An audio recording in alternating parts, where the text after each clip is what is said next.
Well, good evening. We heard from travelers who said they couldn't find their luggage because Southwest Airlines hadn't contacted them. So we decided to give the airline a break, and we called people based on the numbers left on their luggage tags to get them some answers.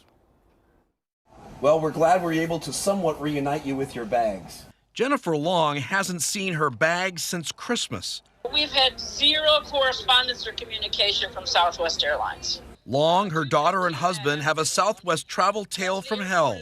She told us how her flight from Orlando was canceled multiple times. But yeah, we jumped in the car and drove 15 and a half hours back to Columbus. We called her to let her know her bags were safe at the airport. Thanks to an air tag inside her bag, she knew her bag's location. So this phone call was the first time you've actually physically seen your bag since you began your trip. You got it. Since 11 a.m. on Christmas Day.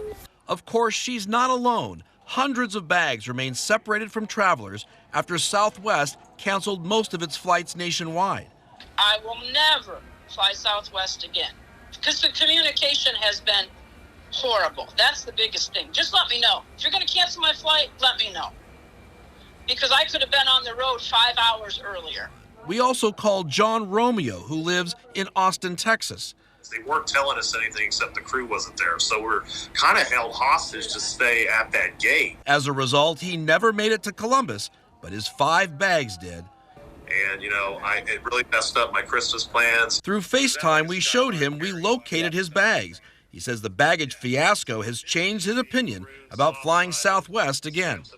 They've really put a bruise on my the perception. It's going to hurt. I think it's hurting a lot of families because this couldn't have happened at a worse time during Christmas. He says Southwest promised to FedEx his bags back to Texas today, but he says the damage has been done. This is going to stick for a long time. Will I fly on Christmas with Southwest? Never again.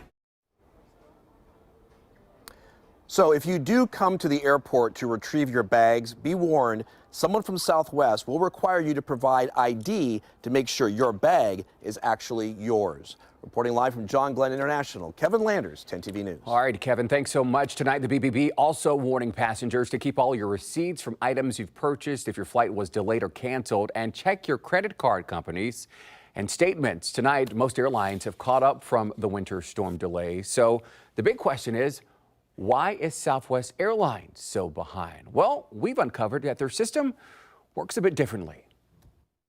Most airlines operate on what's called a hub and spoke system. For example, American Airlines operates hubs in cities like Charlotte, Chicago, and Dallas. Planes leave the major cities and then return.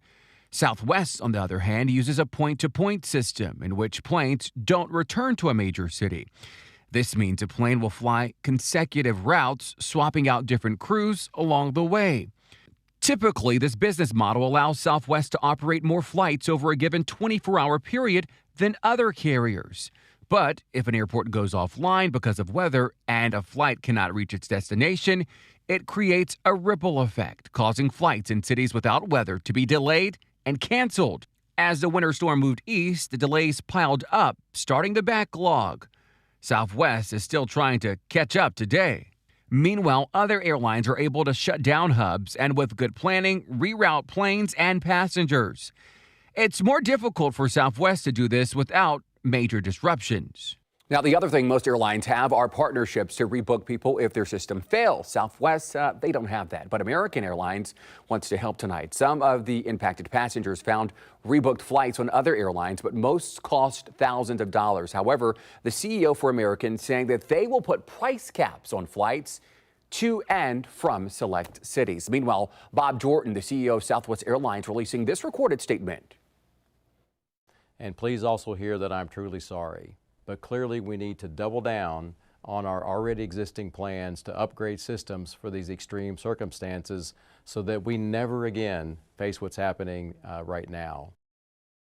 Pete Buttigieg, the Secretary of U.S. Transportation, saying that it is now investigating, saying, quote, "We are going to hold the airline accountable." To listen to the full statement from Southwest CEO, we've posted the 2.5-minute statement on our website.